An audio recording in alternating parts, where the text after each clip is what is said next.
ભગવાન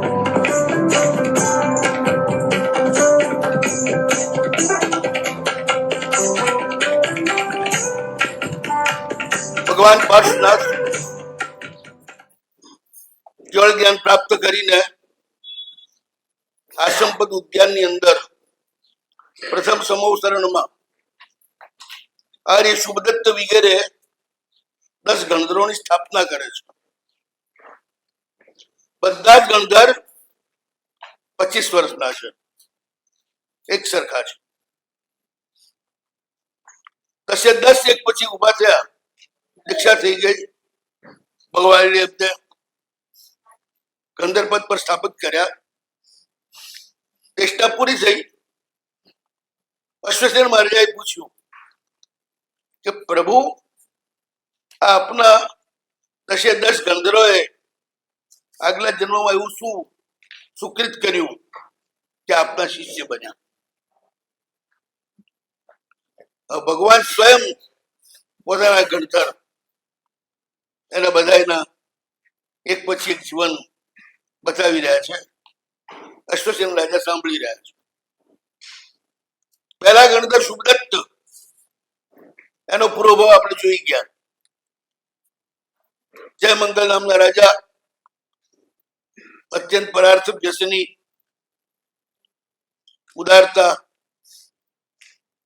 અને અનેક પ્રકારના ઉતાર ચઢાવમાંથી પસાર થયા, પણ પોતાનો જે સ્વભાવ છે બીજાને સહાય કરવાનો, એમાંથી ચરિત થયા નહીં. છેવટે ગુરુ મહારાજ પાસે સંયમ મળ્યું, બહુ સરસ પાલન કરી અને ઠેઠ અનુત્તર વિમાનમાં ઉત્પન્ન થઈ અને ત્યાંથી અહીં ભરત ક્ષેત્રમાં રાજકુમાર બન્યા. પિતાએ ખૂબ જ લાડકોડથી ઊંડા કરેલા છે. એમાં અચાનક માતા અને પિતા બંનેનું ધ્યાન થઈ ગયું. કુમાર બહુ ખિન્ન થઈ ગયા, ધ્યાન પડતું નથી. દેશાટનમાં નીકળી પડ્યા દોસ્તારો સાથે.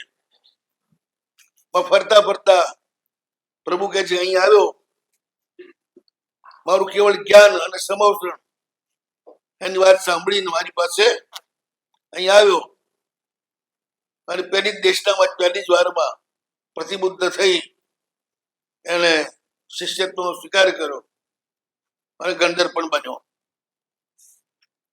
હવે બીજા ગંધર આર્ય ઘોષ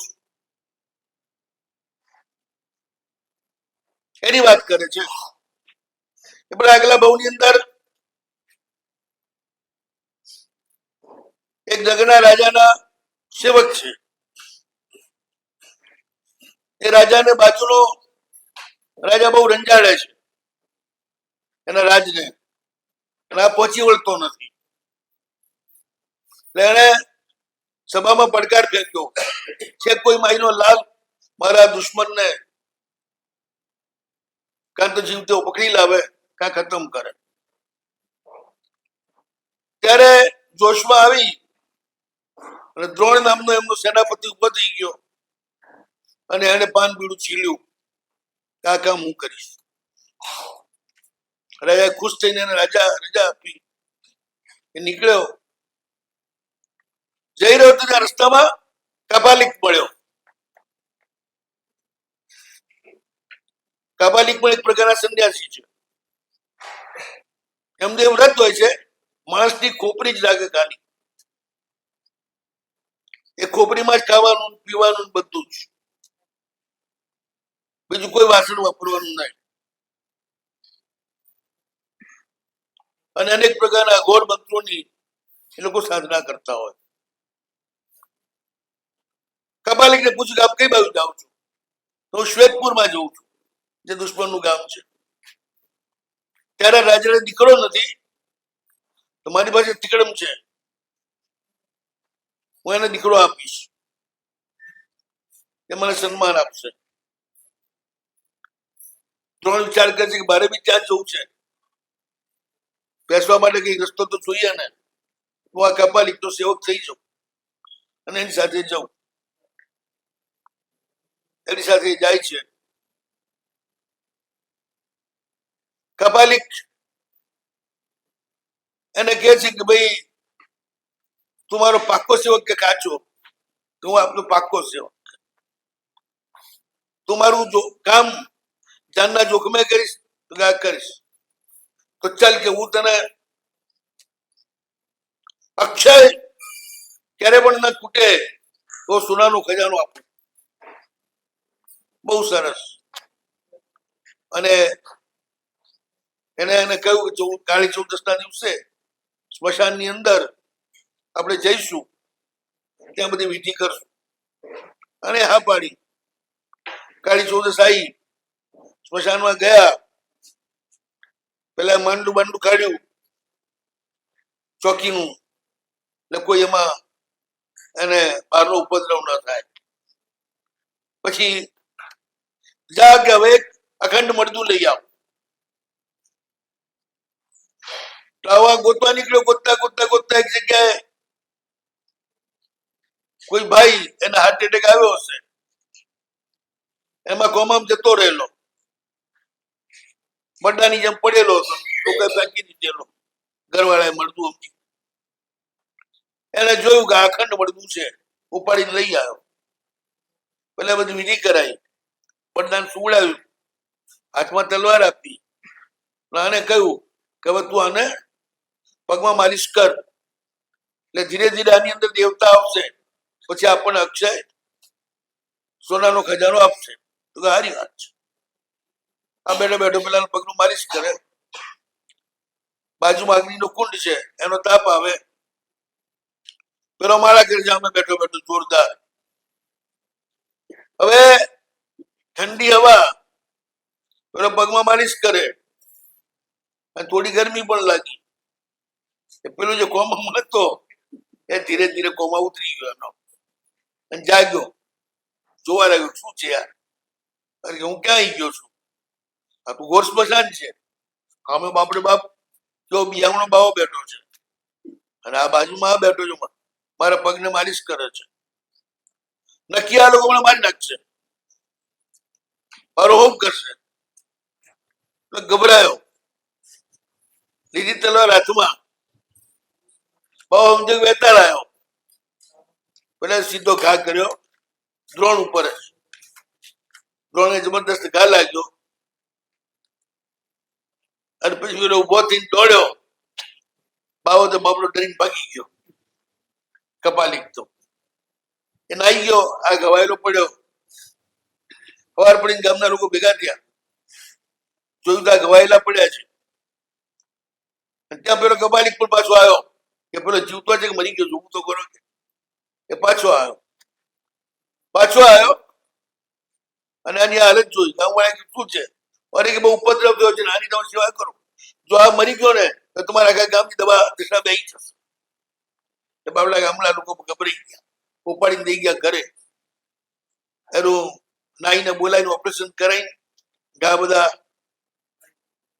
સંધાઈ દીધા, સેવા કરવા લાગ્યા.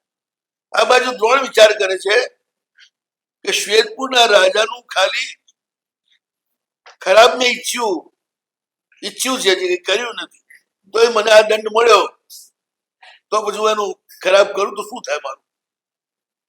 આપણે હવે ખરાબ કરવા જેવું નથી. ઉત્તમ પુરુષો છે ને, કદાચ જોષ્ટા વાળા ખરાબ કરવા ઉભા થઈ જાય ને તો પણ નાનકડી પણ એને ચેતવણી મળે ને એટલે પાછા પડી જાય. પછી એ ચક્કરમાં જાય નહીં, કારણ કે એનો સ્વભાવ નથી ને. નક્કી કર્યું હવે આપણે કરવું નથી. હાજાથી પાછા ઘર ભેગા થઈ ગયું. હાજો થઈ ગયો, પેલો આવ્યો બાવો, એના મનમાં કુળ છે કે આ 32 લક્ષણો છે, ગમે તે રીતે આનો ભોગ આપીને મારે કઈક મોટી સિદ્ધિ હાંસલ કરવી. પાછો મળ્યો, ચાલ બેટા કે ઠીક છે, ઠીક હાલ કે ના કે બાપા મને નથી આવું. અરે થોડું તો હાલ તું, હું તને કઈક આપીશ. ઘરે ખાલી ઇન્જિન શું કરીશ? ખાલી સારું લોભમાં અટવાયો, થોડું હાલ્યો. બાવાના હૃદયમાં જે કુળ છે એ ના જોઈ શકતો. આગળ જતા જતા એક ગામ આવ્યું, ત્યાં પેલો રસ્તામાં ચંડિકાનું મંદિર, બહુ જોરદાર મંદિર હતું. ત્યાં એક બાજુમાં ઝાડ, આને ત્યાં લઈ ગયો અને કહ્યું, જો બેટા, આ ઝાડની નીચે, આ જગ્યાએ 3 હાથ નીચે 5 લાખ સોના મોર છે, એ તું કાઢી લે. સારું, માલ પાણીની વાત આવે એટલે પછી ભલભલા અને જોર આવી જાય કે 5 લાખ સોના મોર છે, તું કાઢી લે. ત્યાં તો ખોદવા લાગ્યો અને ચંડિકાને કહી દીધું મનથી કે માં, હું તને આનો ભોગ આપું છું, તું એનો સ્વીકાર કરજે, મારે જે સિદ્ધિ જોઈએ છે એનું કામ કરશે. અને ઠેઠ અહીં સુધી ખાડો આવી ગયો, પણ ત્યાં સુધી કઈ નિદાન બિદાનનું કઈ આવ્યું નહીં, કોઈ નિશાની કશી. આને તું ખોટી મહેનત કરું છું. જયારે ખાડામાંથી નીકળવા પ્રયાસ કરવા લાગ્યો ત્યાં તો પેલો કાપાલિક બંડ્યો અને દાટવા ધૂળ નાખવા લાગ્યો અને દાટી દેવા. ખેડ ઊંડો છે એટલે સુધી આવી ગયેલું છે, તો દાટે તો કોણ એને બચાવે? એને જોરથી રાડ નાખી. બાજુમાં જ એક પરદેશી સારથવા પડેલા હતા, એમણે અવાજ સાંભળ્યો, એ દોડ્યા, એના પોતાના માણસોને કહ્યું, દોડો કે તપાસ કરો કોણ છે. એના સુબટો ઉઘાડી તલવાર દોડતા આવ્યા. નસીબ છે ને, નહીં તો ઘોર જંગલ હતું, કોણ બચાવવા આવે? અને એકદમ ત્યાં આવ્યા, બાબાએ જોયા, દોડીને આવતા સુબટો ને નહીં, બીજી વારે બચી ગયા. પછી તો બાકી જ ગયો બાવો. અને માંડ માંડ પેલા બહાર કાઢ્યો, લઈ ગયા સારથવા પાસે. સારથવા એને પૂછ્યું કે શું વાત છે? તો ગામ વાત છે. કોઈ પહેલી વાર તને ફસાયો હતો ત્યાં તું ચેત્યો નહીં, એટલે બીજી વાર એને મળી ગયો મોકો. હવે શું કરવું છે? ના કે હવે નથી જવાનું જોડે.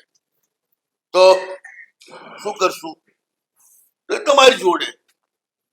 હાલ કે હું દક્ષિણમાં જાઉં છું, મદુરાઈ તરફ. ત્યાં કાંચીપુરમ છે, બહુ મોટું ધંધાનું સ્થાન, ત્યાં જઈશું. ગારું એ લોકો નીકળ્યા ત્યાંથી. ઘોર જંગલ છે. રસ્તામાં એક જગ્યાએ એમણે એક મુનિ ભગવંતને બેહોશ અવસ્થામાં જંગલમાં પડેલા જોયા. એકલા મુનિ ભગવંત અને બેહોશ પડેલા, માન ધીમા ધીમા શ્વાસોશ્વાસ ચાલે. આ જોઈને લોકો ઉભા રહી ગયા.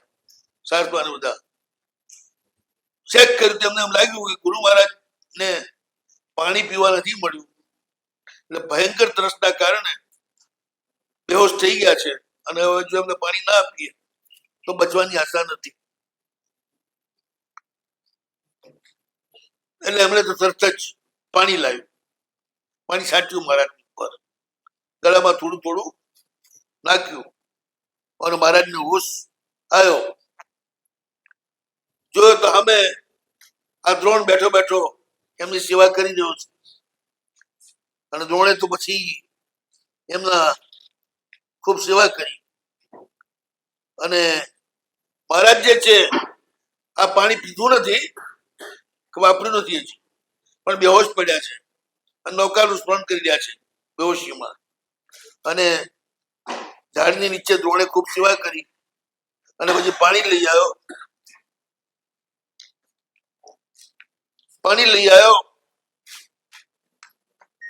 થોડુંક છાંટ્યું અને મહારાજે આંખ ખોલી અને જરાક શાંત થયા ને, એ ભાઈ બરોબર તું આ શું કરે છે? આ કાચા પાણીનું સંકટ તો અમારા માટે વર્જ્ય છે, અને તું મારા પર કાચું પાણી છાંટી દઉં છું. મૃત્યુની પીડામાં પણ મુનિની કેટલી જાગૃતતા છે. મોત મંજૂર છે, પણ જીવની વિરાધના મંજૂર નથી. ત્યાં શું કર્યું કે પાણીના જીવને મારીને મારે જીવવું નથી. કે ગમે તેટલું આ શરીરને બચાવીએ તો એ બચવાનું તો નથી. તો બહુ વિચારમાં પડી ગયો. પ્રભુ કે આમાં વળી જીવ વિરાજ નથી, આ ક્યાં જીવ છે? પછી ગુરુ મહારાજ છે આખો જીવ વિચાર સમજાવ્યો કે ભાઈ આ એકેન્દ્રીય જીવ કહેવાય. પૃથ્વી, અપ, દેવું, વાયુ, વનસ્પતિ આ બધા એકેન્દ્રીય કહેવાય. પછી આવા બે ઇન્દ્રિય જીવ હોય, આવા તેન્દ્રિય જીવ હોય, આવા ચૌરેન્દ્રિય જીવ હોય, આવા પંચેન્દ્રિય જીવ હોય. પંચેન્દ્રિયમાં પણ તિનેજ હોય, કોઈ જળચર હોય, કોઈ ચેચર હોય, કોઈ સ્થળચર હોય. આ બધા જીવોને પોતાના જીવની જેમ બચાવવા એ અમારું વ્રત. જો આમાં અમે ભૂલ ખાઈ જઈએ, તમારું આખું વર્ષોનું જીવન ચારિત્રનું છે એ નિષ્ફળ થઈ જાય. જીવ રક્ષા એ બધા જ ધર્મોનું પ્રાણ છે. એટલે મેં તને કહું કે ભાઈ આ કાચું પાણી છે, અમારે ન ચાલે. દ્રોણ તો બહુ સાંભળીને જ વિચારમાં પડી ગયો કે જો આવા બધા જીવોની પણ રક્ષા કરવાની હોય તો અમારું શું થશે? અમે તો રોજ અસંખ્ય જીવોનો હાનિ કરીએ છીએ. ઘડીમાં પાણી ઢોળીએ, ઘડીમાં આગ લગાવીએ, ઘડીમાં વનસ્પતિને કાપી કૂટીએ. અમારે તો આખો દિવસ કતલખાનું ચાલુ. આટલા બધા જીવો મારથી મરે તો ગુરુદેવ મારી હાલત શું થાય? કેવી રીતે અમે સંસારથી નીકળી શકીએ? ગુરુ મહારાજે કહ્યું કે ભાઈ સમ્યક દર્શન ને પ્રાપ્ત કરી અને જે આ ધર્મ છે એમાં જોડાય છે એ નિશ્ચિત આ ભયંકર સંસારને પણ એક ડગલામાં પાર કરી જાય છે. તો તને સંસારનો ડર લાગતો હોય અને કર્મનો ડર લાગતો હોય તો તું પહેલું જ સમ્યક દર્શનનો સ્વીકાર કર. વિતરાગ સિવાય કોઈ દેવ નથી જેમનામાં 18 દોષ નથી હોતા અને 10 વિધ યતિ ધર્મ કંતિ મદ્દ વચ્ચે વગેરે એનું પાલન કરનાર એવા જે મુનિઓ, એના સિવાય કોઈ ગુરુ નથી. અને જગતના સર્વ જીવો એની અહિંસા અને એનું કલ્યાણ, એની જ્યાં કામના છે એવો એ ધર્મ સિવાય બીજો કોઈ ધર્મ નથી. આ જો ધર્મ ને આ દેવ ને આ ગુરુ તને મળી જાય તો એમને માની લે તો નિશ્ચિત ને મોક્ષ માર્ગ મળે. જ્યાં સુધી સમ્યક દર્શન ના મળે, ભાઈ ચારિત્ર ન મળે, ત્યાં સુધી આ સંસાર એમાંથી બહાર નીકળવાનો કોઈ રસ્તો નથી. સંસારથી બહાર જવું હોય તો શુદ્ધ ધર્મનું પાલન જ કરવું પડે. તો જે પોતાનું કલ્યાણ ઈચ્છે છે, જેને જરાય હવે દુઃખ સહન કરવું નથી, એને આ બધા જ પાપોનો ત્યાગ કરવો જોઈએ. દ્રોણ તો સાંભળતો જ રહે, સાંભળતો જ રહે. અને યોગ્ય આત્મા ધર્મ સાંભળવાનું મળે ને ત્યારે એની ઊંઘ ઉડી જાય અને બરોબર સાંભળે. અને મુનિરાજના પગમાં પડીને કહ્યું, તમે જે કહો છો એટલે મને પણ એમ થાય છે કે હવે શું ત્યાં સુધી તમારા ચરણોની સેવા કરું અને તમારી દિશામાં રહું. પણ પ્રભુ, મારા કુટુંબ ઉપર થોડોક મને મોહ છે, એટલે એકવાર તો હું ઘરે જઉં, મારે કુટુંબીઓની સાર સંભાળ લઉં, પછી એમને છોડીને આપણા ચરણોમાં આવી જાઉં. તો ગુરુમાજી કઈ વાંધો નહીં, એક કામ કર, સાધુ ધર્મ લઈ શકે એમ ન હોય તો ગ્રસ્ત ધર્મ તો લે. તો એ બરોબર છે. તો પહેલા બધું સમજી લીધું, 12 વ્રત કેવી રીતે હોય અને સમ્યક દર્શન શું, એ બધું સમજીને પછી એને એ ધર્મનો સ્વીકાર કર્યો. અને એમાં કર્તવ્ય રૂપે શ્રાવકના ન્યૂનતમ કર્તવ્યોમાં શ્રીકાર પ્રભુનું દર્શન અને પૂજન. આ મુખ્ય શ્રાવકની ઓળખાણ છે ને. સાધુ તો હોય કે ન હોય, હંમેશા કંઈક મળે જેવું કઈ નહીં, પણ ભગવાન હોય, દેરાસર હોય એટલે તો સવારે પ્રભુનું દર્શન કરી આવે, નાનું ચૈતન્યન કરી આવે, બપોરે 11 વાગ્યા પછી પૂજા કરવા જાય, બહુ સારી રીતે પૂજા કરે, નવણ, વિલેપન, નૈવેદ્ય, મુકુ વગેરે, અને સાંજે આરતી અને દીવો કરે. આ રીતે 3 ટાઈમ જાય, પ્રભુનું ચૈત્યવંદન પણ કરે અને પ્રભુનું પૂજન પણ કરે. શ્રાવક જ્યાં સુધી શ્રાવક છે ત્યાં સુધી ગ્રસ્ત છે. ગ્રસ્તનું કોઈ પણ કામ પૈસા વિના થાય નહીં, અને પૈસા પુણ્ય વિના મળે નહીં. અને પુણ્ય દેવ અને ગુરુ એની સેવાથી જેવું જબરદસ્ત બંધાય એવું કોઈથી ના બંધાય. કોચી વરાવાનો લાભ તો આપણને પુણ્ય હોય તો મળે. 100 ઘરો તો 100 ઘરમાં એ ગુરુ મહારાજ જાય નહીં. એક દાડો અહીં ગયા હોય, બીજા દાડો ત્રીજા દાડો નહીં જાય, એટલે એ આપણા હાથમાં નથી. પણ આપણે ઉપાસનામાં જઈ ગુરુ મહારાજને વંદન કરવું, સાતા પૂછવી, ગોચી પાણી માટે વિનંતી કરવી, એ આપણા હાથમાં છે. એ રીતે ગુરુમાનું બહુમાન અને વંદન થી પણ જબરદસ્ત પુણ્ય બંધાય છે. આજે છે ને પુણ્ય બંધના જે સ્થાનો છે ને એમાં આપણે બહુ બેદરકાર છીએ. પ્રભુ પુણ્યના નિધાન,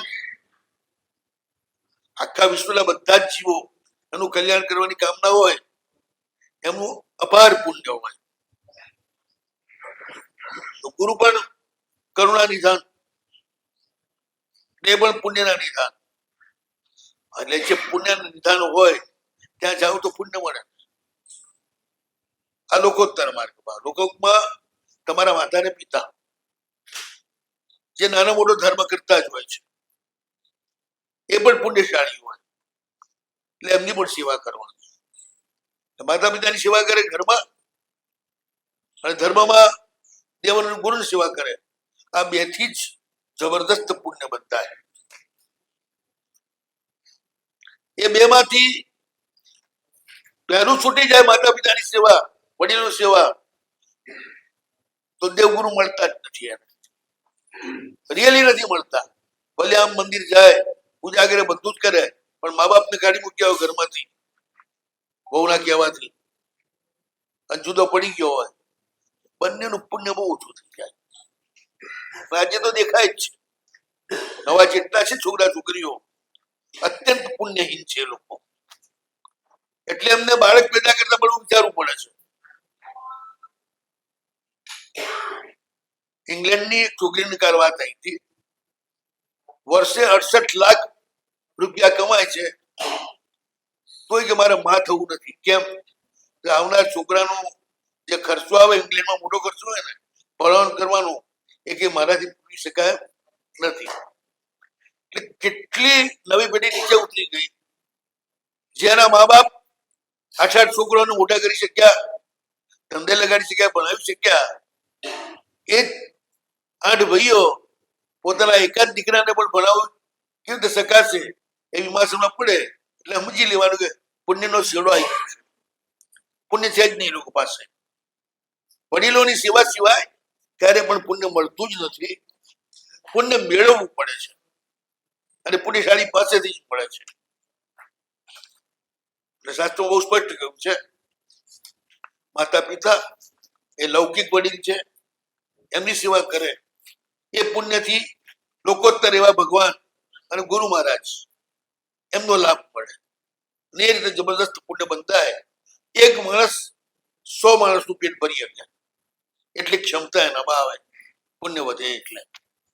તો આ નિત્ય 3 સંધ્યાએ દિનેશ્વરનું વંદન, પૂજન, અને પછી અણુવ્રતનું પાલન, એમાં સજ્જ થઈ ગયો.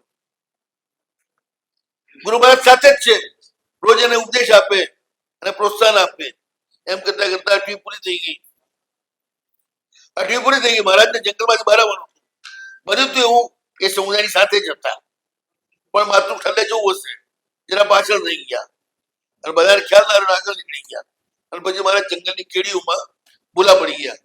જંગલમાંથી એક કેડીમાંથી 1000 કેડી ફૂટતી હોય, આછી કેડી જે જાણતો હોય જાણતો હોય, એ ભૂલા પડી ગયા. એમાં પાણી વગર એમની હાલત ખરાબ થઈ ગઈ. પછી તો આ લોકો સાચવી લીધા. મારે પાણી મળતું રહ્યું, ગોચી મળતી રહી, એટલે આટલી પાર થઈ ગઈ. પછી એમના ગુરુ મહારાજ દ્રવિડ દેશમાં, તમિલનાડુમાં એ બાજુ ગયેલા હતા. ગુરુ મહારાજે કહ્યું કે ભાઈ આ તમારી સહાયથી હું અહીંયા પહોંચી ગયો, ધન્યવાદ તમને. હવે હું તમિલનાડુમાં જઈશ. કઈ પણ તમને લોકોને દુઃખ થાય એવું કર્યું હોય તો મારું ઈચ્છાનું દુઃખ કરો. મારે તમને એટલી જ ભલામણ છે કે જે ધર્મ મેં તમને આપ્યો છે, અચિંત્ય ચિંતામણી જેવો, એવા પ્રભુને ધર્મને ક્યારે પણ તમે ભૂલતા નહીં. હવે આ તો સારસ્વત અને આ આટલા દિવસ સેવા કરીને એટલે મોહ લાગી ગયો. તો તમે કોઈ પ્રવાસમાં આવો ને, હવે અજાણી વ્યક્તિ હોય પણ એ એના ભાતામાંથી તમને ઓફર કરે, તમે થોડું ઘણું દો, પછી તમે એને ઓફર કરો. આમ 1-2 દિવસ સાથે રહો, પછી શું થાય?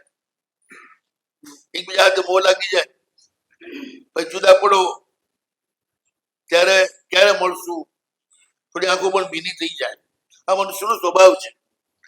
તો આ 2 જણાની આંખમાંથી તો આંસુની ધાર ચાલે કે પ્રભુ તમે સાચું છો, એ સાથે તો રહેવાના નથી, એ અમને ખબર છે. તમારો વિયોગ થવાનો જ છે, પણ આપણે આપેલું ધર્મ અમે નહીં ભૂલીએ. અને અમે આટલા દિવસ દરમિયાન કોઈ ભૂલ કરી હોય, કઈ પણ આપને ગમતું કર્યું હોય તો એમને અમે માફી માંગીએ છીએ. અને ફેર ક્યાં ને ક્યાં આપ દર્શન આપજો. ગુરુ મહારાજ કે વર્તમાન યોગ, સાધુ બીજું કોઈ વાત કરે જ નહીં ને. તમે ગમે તે વિનંતી કરો, વર્તમાન યોગ, જે સમયે જેવી વ્યવસ્થા હશે કરશું. પછી સારસ્વત તો ચાલે, કંચીપુર દ્રોણ પણ જે છે ધર્મ મળ્યો છે એટલે બહુ ખુશ છે. જઈ રહ્યા સાથે અનંત નામના નગરમાં પહોંચ્યા. ત્યાં હજી કાંચીપુર દૂર છે. ત્યાં સારસ્વત એને બહાર પોતાનો પડાવ નાખ્યો અને દ્રોણને ધંધામાં પલોટવા માંડ્યો. ત્યાં થોડો લાંબો ટાઈમ થયા. દ્રોણ પલોટા ગયો, બધો જ ધંધો કરવા લાગ્યો. માલ લેવો, માલ પરીક્ષા કરવી, માલ ભરવો, માલ ઠેકાણે મૂકવો, આ રીતે દ્રોણ બધું કરવા લાગ્યો. બહુ હોશિયાર થઈ ગયો. એમ કરતા કરતા પછી ત્યાંથી કાંચીપુરમાં પહોંચ્યા અને ત્યાં આગળ પણ ધંધો ચાલે છે.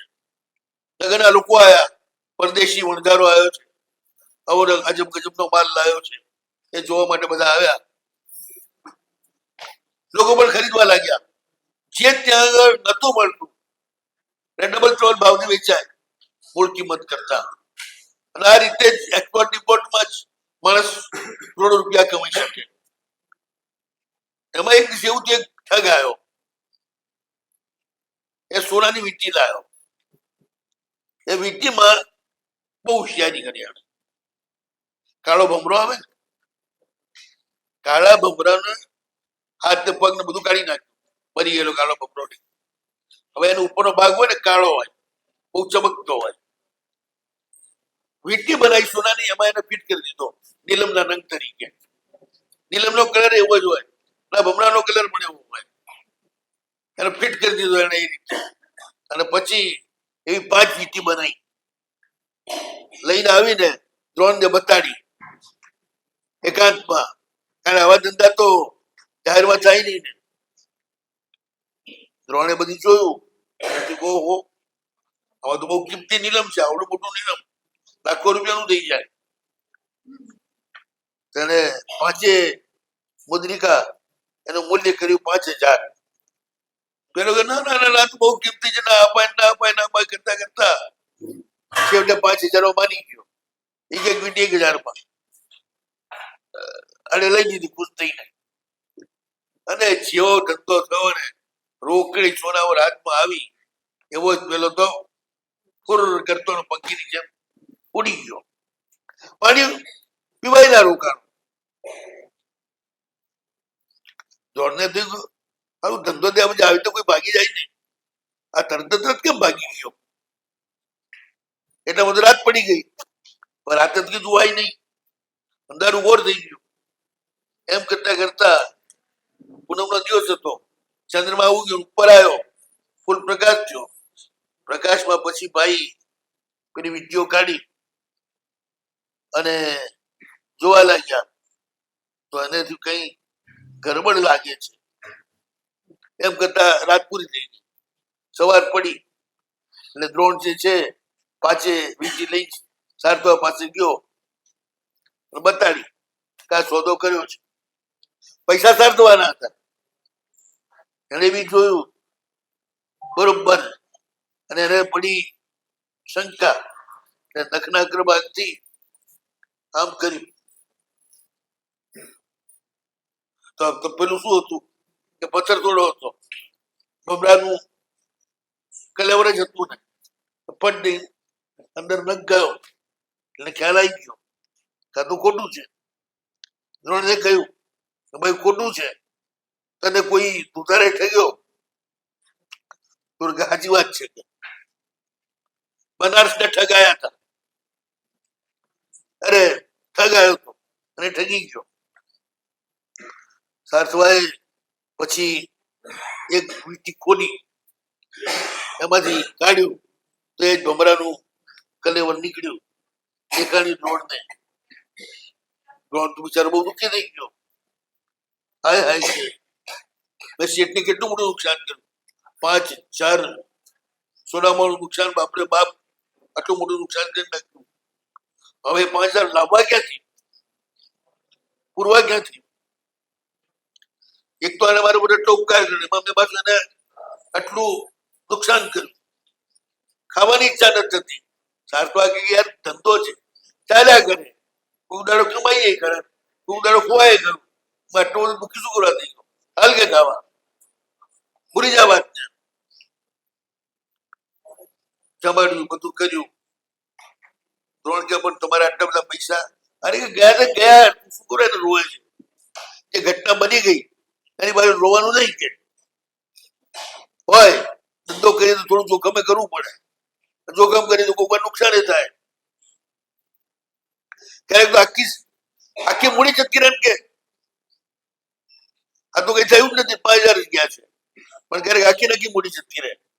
સટ્ટામાં જાય છે ને, ₹1,00,000 રૂપિયા. હા, કોઈ ખોટે રસ્તે ચડી ગયા હોઈએ, પૈસામાં ચડી ગયા હોઈએ, જુગારમાં ગયા હોઈએ અને નુકસાન થાય તો દુઃખી થવું જોઈએ. આપણે ખોટે રસ્તે ગયા એટલે તે તો સીધો સાચો વેપાર કર્યો છે. માલ પરખવામાં ભૂલ ખાધી એટલે તો નુકસાન થયું. ચિંતા નહીં કરવાની. મને એનો કોઈ ગમ નથી એટલે તું કરતો નહીં.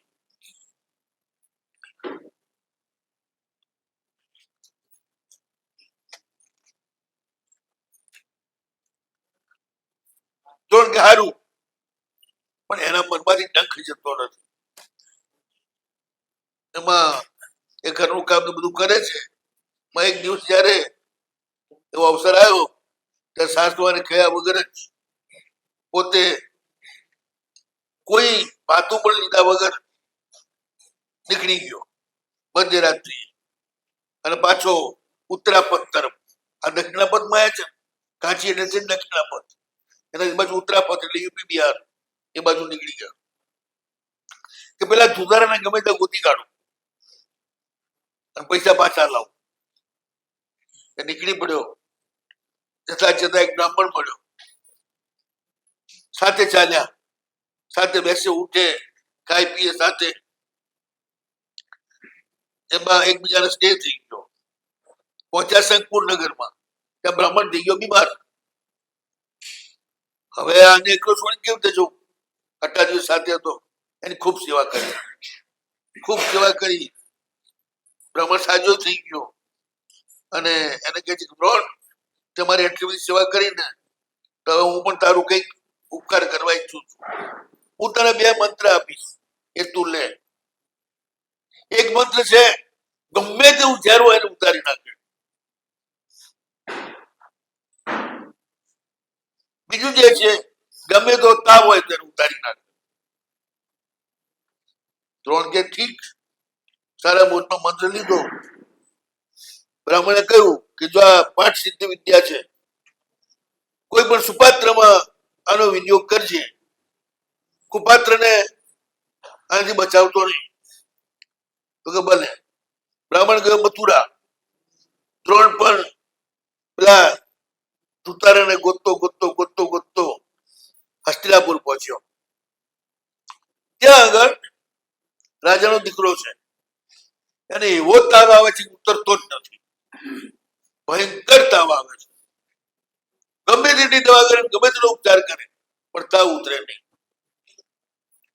અને એમાં એવો એક છોકરો કંટાળી ગયો, એટલે એના બાપાને કહે, બાપા હવે મારાથી આ તાવ સહન થતો નથી, તો શું કરું છે? બસ તમે ચિતા તૈયાર કરાવો એટલે હું જીવતો બળી મરું.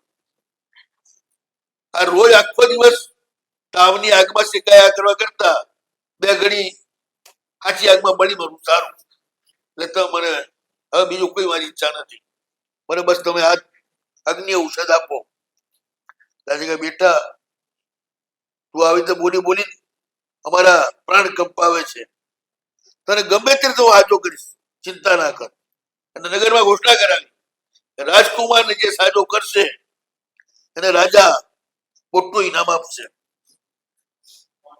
ચારે બાજુ આ ઘોષણા ચાલી રહી છે, ઢોલ વાગે છે, અને ઘોષણા કરવા વાળો ત્યાં આગળ ઘોષણા કરે છે, પણ કોઈ મંત્રવાદી આવ્યો નહીં. એટલામાં જ દ્રોણ આવ્યો. દ્રોણે આ સાંભળી વાત અને ચલો, હમણાં જ બ્રાહ્મણે આપેલો મંત્ર છે, ગમે તો તાવ ઉતરી જાય, પ્રયોગ તો કરું, એક્સપેરિમેન્ટ કહીશ તો ખબર પડશે ને. ગયો રાવણામાં, જો રાજકુમાર, તે જ સમયે એને મંત્રની જે વિધિ હતી એ કરી, પાણી અભિમંત્રિત કર્યું એની સામે બેસીને, અને એના ઉપર છાંટ્યું ને પીવડાવ્યું. પેલો ઉભો થઈ ગયો, તાવ જતો રહ્યો. રાજાએ કહ્યું દ્રોણને, બોલો શું આપું? તેને કહ્યું કે ભાઈ આ રીતે વાત છે મારી, તો મારા 5000 ગયા છે, શેઠના નુકસાન મેં કર્યું છે, મારે દેવું ઉતારવું છે.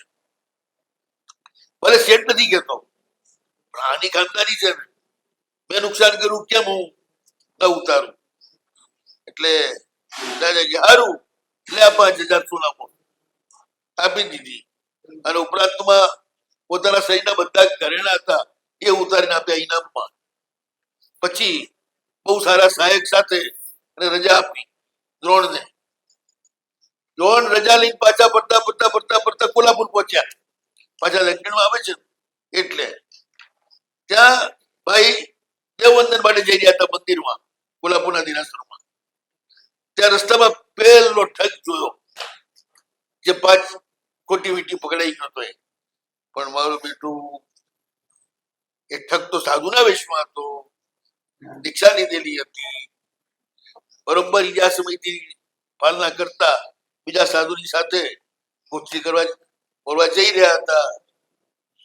અને આ તો ઉભો જ રહ્યો, પૂછ્યું વરણા એટલા હાથ જોડી પ્રણામ કર્યા, અને પછી પૂછ્યું, પ્રભુ કાંચીમાં જે જોયા હતા એ જ છો ને તમે, બીજા કોઈ? કે પછી સરખા મોડેલથી હું ચક્કરમાં આવી ગયો છું? ત્યારે મોદીએ કહ્યું કે ના ભાઈ, હું એ જ છું, તું આવજે પુષ્પાવર્તન વિમાન ઉદ્યાનમાં, ત્યાં હું તને વાત કરીશ શું છે. અહીં અમે સાધુ છીએ, રસ્તામાં વાત કરીએ ઠીક નહીં, ગોચી નીકળ્યા છીએ એટલે સારું. આગળ ચૈત્યવંદન કરવા દ્રોણ દેવવંદન કરી પોતાના સ્થાને ગયો. પછી ભોજન કરી પછી 3-4 વાગે ત્યાં ઉદ્યાનમાં ગયો અને ધૂર્તમુનિને પ્રણામ કર્યા. એમણે પણ ધર્મલાભ કર્યો. પછી કહ્યું, દ્રોણ, ત્યારે તો તને ખોટી રીતે ઠગ્યો, 5000 સોનામર મળી ને હું રાજી થઈ ગયો, અને તરત નીકળ્યો બહાર અને ભાગ્યો ત્યાંથી. રસ્તામાં મને બનારસના ઠગ મળી ગયા. બનારસના ઠગ કેવા છે ને આજે, એ જમાનામાં પણ બનારસ ઠગનું નગર હતું. એ રસ્તામાં મને મળી ગયા. કે એ લોકોએ મારી ચાલ, મારી વાત ઉપરથી કલ્પી લીધું કે મારી પાસે કઈ માલ છે, એટલે કેટલાક પ્રાણ સુધી અમારી સાથે જ ગયા એ. અને જયારે એમના પર થોડો વિશ્વાસ થયો ને ત્યારે કુગ્રામમાં જે એમના સાથીદારો હશે ત્યાં ઠેર્યા. ત્યાં આગળ પછી હું હુઈ ગયેલો અને મારા માથા નીચેથી પોટલી કાઢી સુનાવો લઈ 5,000 એક બધા બાકી ગયા. હું તો 2-3 દિવસ સુધી તો ગાંડો થઈ ગયો. ત્યારે પૈસા ગયા વિચાર કર્યો હવે શું કરવું. એક તો પાપ કરીને આવ્યો, પેલા ઠગીને ભરાને, અને પાછા રહ્યા નહીં પૈસા. હવે આ જીવવું વ્યસ્ત છે. ચલો કે આ પાપ કર્યું છે ને હવે મરી જઈશ, એટલે પાપથી છૂટીશ એમ હું તો મરવા નીકળ્યો. ગયો એક પહાડ ઉપર, ત્યાંથી કૂદી મરી જવાનું નક્કી કર્યું. એમ કે ત્યાં પહોંચ્યો, ચડતો તો ને વૈરોચન નામના સાધુ મને જોઈ લીધો. કેમ ભાઈ ઉપર કેમ જઈ રહ્યા છો, શું છે ઉપર? મેં તો કહી દીધું બાપજી આ છે પાપ કરીને આવ્યો છું ને, પાપ તો ફળે ના ભોગ્યો કે હારું કઈ, અને મારે તો આવું થયું છે એટલે હવે મને જીવવાની ઈચ્છા નથી, એટલે મરવા જવું છું. તો ગુરુ મહારાજ કહે છે કે એક તો પારકાના ઠગીને પૈસા દીધા, એક તો પાપ કર્યું, હવે આત્મહત્યા કરવા જાય છે બીજું પાપ. તાતા બહુ તું સિદ્ધ સુખી થઈશ. માટે એ બધું વાત છોડ. તને ખબર છે આવતા બહુ સુખ જ મળશે, આવતા સારું જ મળશે, તને કઈ ખબર છે? તો કે ના એ તો ખબર નથી. તો પછી મુક પંચાયત આ બધી. એટલું બધું દુઃખ ભોગવવું એના કરતા તો તું ધર્મના માર્ગે આવ. હું તો એમના પગમાં પડ્યો અને કહ્યું કે ભાઈ એમ હોય તો આ મહાપાપ થી હું કેવી રીતે છૂટું એનો રસ્તો બતાવો, હું તમારા શરણે છું. ગુરુ મહારાજે મને આખો ધર્મ સમજાવ્યો, દીક્ષાનો ધર્મ સમજાવ્યો, સંયમનો. મેં કીધું એ જ બરોબર છે, મરવા કરતા તો સાધુ થવું શું ખોટું. એટલે સારા નક્ષત્ર મુહૂર્તમાં ગુરુ મહારાજ મને દીક્ષા આપી અને આ રીતે એમની સાથે ગામાનું ગ્રામ વિચરું છું. આ હારું થયું તું મળી ગયો ભાઈ, હું તને ખમાવું છું અને તું પણ મને ક્ષમા આપ. મેં તને આ રીતે દુઃખમાં પાડ્યો એટલે. ત્યારે દ્રોણ કહે છે કે તમારો આમાં શું અપરાધ છે? મારું જેવું પાપ ઉદયમાં આવ્યું તેથી તમને મને ઠગવાની બુદ્ધિ થઈ. હવે તો તમે સાધુ થયા છો તો સાધુ ધર્મમાં ખૂબ સ્થિર રહેજો, જે તમારું કલ્યાણ થાય. પછી પહોંચ્યો કાંચીપુરી, 5,000 નું પોટલું શેઠને પકડાયું કે લો આ તમારું નુકસાન કર્યું હતું એ પાછો કમાઈને લઈ આવ્યો છું. શેઠ કે ગાંડા કે આવું કરવાની તારી જરૂર હતી? મેં તને કહ્યું તું કે તું કમાઈને મને આપ, તું આવી રીતે વગર કે બાકી જાય એ બરોબર નથી. મારે આ પૈસા બધું કરવાનું શું? તારા વિના મને ચેન નતું પડતું. તો કે સારું કમાઈ નહીં છું. ત્યાંથી એ લોકો રાજમાર્ગ ઉપર જઈ ગયા હતા કાંચીપુરમાં. આ જુઓ દરેકને પાપ પોતાના એક ભાવમાં ફળે છે. આખી વાત એ બતાવે છે ઘટનાઓ. પેલા રાજાને મારવાનો વિચાર કર્યો તો એનો ઘાત થયો. આ એને ઠગી ગયો તો ત્યાં આગળ જઈને એનું આ તે ઠગાડો. હવે પેલો કાપાલિક જેને 2 વાર દ્રોણને મારવા માટે પ્રયાસ કર્યો, એ જ કાપાલિક એ જ નગરમાં જેના કાન કાપેલા સિવાય ગધેડા ઉપર બેઠેલો અને તૂટેલા સરાવડાની માળા પહેરેલો, કનેના ફૂલની માથા ઉપર વીટેલા છે, આખા શરીર ઉપર મેચ ચોપડેલી છે, આગળ કુટેલું ઢોલ વાગી રહ્યું છે અને છોકરાઓના ટોળે ટોળા હુર્રે હુર્રે બોલાવી રહ્યા છે. અન્યાય કેતો એ જ કાપાલિકને મારી નાખવા માટે સ્મશાનમાં લઈ જાય છે. આ જોયું દ્રોણે કહ્યું આ તો એ જ કાપાલિક છે જે મને મારતો તો મને બચાવ્યો. શું વાત છે? નગરના એક ભાઈ બોલાય પૂછ્યું શું વાત છે, આ કેમ બાબાને મારો છો? અરે કે બાવો છે આ તો માઠક છે, એને મારી નાખવો જોઈએ. પણ કારણ શું? અરે કે આને અમારા રાજાના દીકરાને ચક્કરમાં નાખ્યો. એ વળી કોઈ છોકરીના પ્રેમમાં હશે, રાણે એને ચક્કરમાં નાખ્યો કે તું ગાડી શોધસ આવજે સ્મશાનમાં, હું તમને એવો જ જોરદાર વશીકરણના આકર્ષણ મંત્ર આપીશ કે તું જાપ કરીને પેલી છોકરી કુદાકૂદ કરતી તારી પાસે આવી બેસી જશે અને તને વશ થઈ જશે. આવું એને ચક્કરમાં નાખ્યો અને એ રીતે લઈ જઈ અને પછી પોતાની વિદ્યા સાધનાના માટે એનું બલિદાન કરવા માટે કાવતરું કરવા લાગ્યો. રાજકુમારને કઈ ખબર નથી, એ બોળો છે, એ જાણે મંત્ર મળે છે એ ચક્કરમાં હતો અને આજે છે એને પતાવવાના ચક્કરમાં. પણ ત્યાં આગળ શું હતું કે રાજકુમારને આ રીતે જતો જોયો ને, એને કહેલું કે એકલા જવું પડશે. રાજકુમારે પોતાના કોઈ માણસોને લીધા નહીં, પણ રાજકુમારના માણસો બધા હોશિયાર હતા એટલે ચૂપચાપ પાછળ ને પાછળ જાસૂસી કરતા કરતા આવી ગયા. અને જ્યાં એક સાધના કરવાની વાત હતી કાત્યાયનના મંદિરમાં, ત્યાં આજુબાજુ છુપાઈને ઉભેલા. જ્યાં એમણે રાજકુમારના જાનનું જોખમ જોયું કે સિદ્ધ રાજપુરુષો આવી ગયા, આવીને આને ખૂબ માર્યો બાવાને અને પછી બાંધીને એક બાજુ મૂક્યો અને સવારે પછી રાજાની પાસે લઈ ગયા. રાજાએ કહ્યું એનો ન્યાય કરાવો. એટલે ન્યાયાધીશોએ ન્યાય કર્યો કે ભાઈ કોઈ પણ સંન્યાસી હોય એને હળવો એ રાજાનો ધર્મ નથી. સંન્યાસી, બ્રાહ્મણ અને સ્ત્રી આ ત્રણેય અવધ્ય છે, ગમે તો ગુનો કરે તો પણ એટલે મરાય નહીં. એને દેશ પાર કરો, એનું બધું ધનાજ કિલ્લો. રાજા કહ્યું બધી વાત સાચી તમારી, પણ આ તો ઝેરનું ઝાડ છે. આજે મારા રાજકુમારે મારવા લઈ ગયો, કાલ બીજા લઈ જાય, બીજા દેશમાં જતો, એટલે આને જીવતો ના છોડાય, એને તો મારી જ નાખવો પડે. એટલે આ રીતે સાસવાએ કહ્યું જો દ્રોણ, આને તારું ખરાબ કરવાનો વિચાર કર્યો તો એને આટલા થોડા ટાઈમમાં જ આ તેના માથા ઉપર પડ્યું. માણસ છે ને ખરાબ કામ કરતી વખતે વિચાર નથી કરતા કે આ મારા ઉપર જ પડશે મારું કરેલું.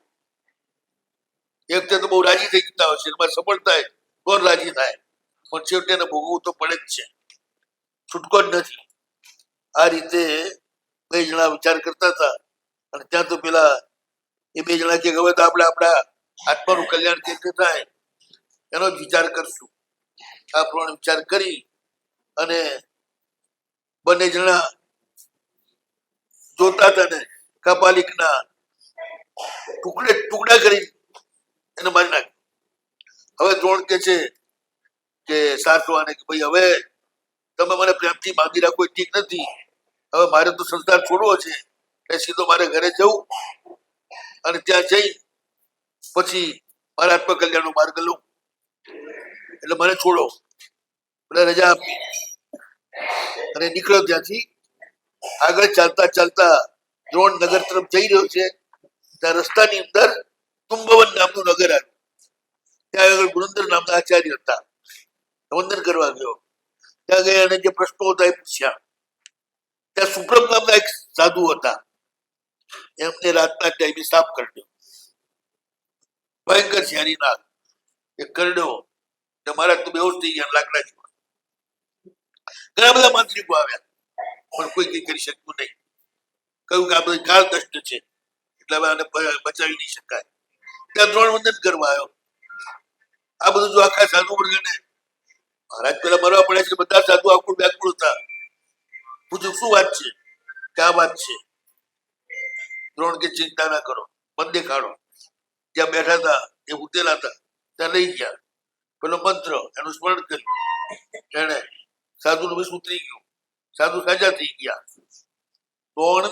દ્રોણને જોતા જોતા જ એ મુંગીરાજને ઉહાપો કરતા કરતા જાતિ સ્મરણ થાય છે. હવે એમની જાતિ સ્મૃતિ આગલા જન્માંતરની વાત કરે છે.